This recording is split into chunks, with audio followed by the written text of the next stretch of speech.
वेगळ्या पद्धतीनं भाजी करून दाखवणार आहे। त्यासाठी मी इथे गॅसवर पाणी तापायला ठेवलेलं आहे। पाणी गरम झालं आहे। मी पाव किलो फ्लावर घेतलेला आहे, तो मी याच्यामध्ये थोडा शिजवून घेणार आहे। जास्त शिजवायचा नाहीये। फ्लावर बघा थोडा अर्धा कच्चा शिजला आहे। आता मी तो काढून घेत आहे। गॅस मी बंद करत आहे। फ्लावर साठी मी मसाला करून घेत आहे। इथे मी 6 लवंगी मिरच्या घेतलेल्या आहेत आणि 7 मी लसूण पाकळ्या घेतलेल्या आहेत आणि अर्धा इंच आल्याचा तुकडा घेतला आहे। आता हे मिक्सरच्या भांड्यामध्ये मी वाटून घेत आहे। मिरच्या, लसूण आणि आलं हे पाणी न टाकता वाटायचं आहे। हे वाटलेलं मिश्रण मी आता प्लेटमध्ये काढत आहे। 2 मध्यम आकाराचे कांदे मी असे तळून घेतलेले आहेत। आता हे सुद्धा मिक्सरमध्ये मी वाटून घेत आहे। पाणी न टाकता वाटायचं आहे।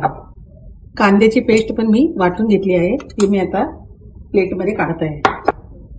10 काजू मी भिजवून घेतलेले आहे, ते सुद्धा आता मिक्सरच्या भांड्यामध्ये वाटून घेत आहे। थोडंसं याच्यात पाणी टाकत आहे। कढईत मी थोडंसं तेल टाकत आहे। तेल गरम झालं आहे आणि हा जो फ्लावर आपण शिजवून घेतलेला आहे तो याच्यात टाकत आहे। आता हा फ्लावर थोडासा आपल्याला परतून घ्यायचा आहे। फ्लावर परतला गेला आहे आणि प्लेटमध्ये काढत आहे। याच कढईत मी 2 चमचे तूप टाकत आहे। ही भाजी तुपातच करायची आहे। मी 1 तमालपत्र, 2 लवंग, 1 इंच दालचिनी, 2 वेलची घेतलेली आहे। आता गरम मसाला परतला गेला आहे, त्याच्यामध्ये हिरवी मिरची, आलं, लसूण हे टाकत आहे।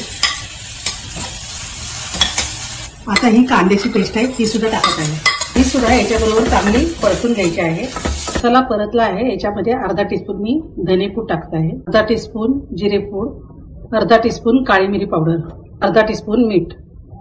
हे मसाले चांगले परतून घ्यायचे आहेत। अर्धा टीस्पून मी गरम मसाला पावडर टाकत आहे।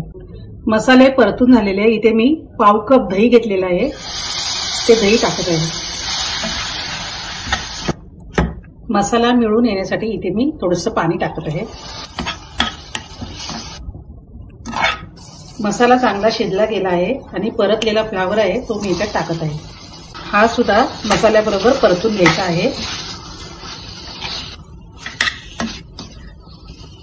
फ्लावर शिजवण्यासाठी मी इथे थोडंसंच पाणी टाकत आहे। तसाही आपला फ्लावर अर्धा शिजलेलाच आहे। यामध्ये आता काजूची जी वाटलेली पेस्ट आहे ती टाकत आहे। ही भाजी मी आता 5 मिनिटं शिजवून घेत आहे। भाजी पण शिजलेली आहे आणि इथे मी पाववाटी क्रीम घेत आहे, ते टाकत आहे। क्रीम टाकल्यानंतर जास्त शिजवायची नाहीये। भाजी शिजली आहे, याच्यावर आता थोडीशी कोथिंबीर टाकत आहे। गॅस बंद करत आहे। भाजी मी प्लेटमध्ये काढत आहे,